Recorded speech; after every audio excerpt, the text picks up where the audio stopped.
ఎక్కాడు. దాని పేరు వరాహి అట. ఎలా తిరుగుతారు చూద్దాం.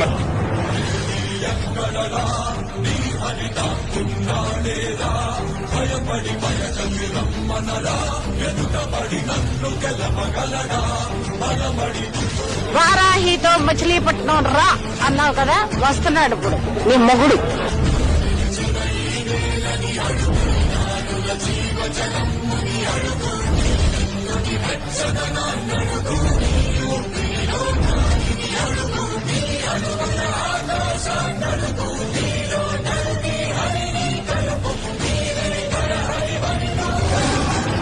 అధికార మదంతో ఉళ్ళు కలిసి కొట్టుకుంటున్న వైసీపీ అనపడే మహిషానికి నీ క్రిమినల్ ఎంపైర్ ని నేలమట్టం చేసి మీ జగన్మోహన్ రెడ్డిని రోడ్డు మీదకి తీసుకొచ్చారు. సో మామ ఐడి ఇదే, సబ్స్క్రైబ్ చేయొచ్చు కదా మామ.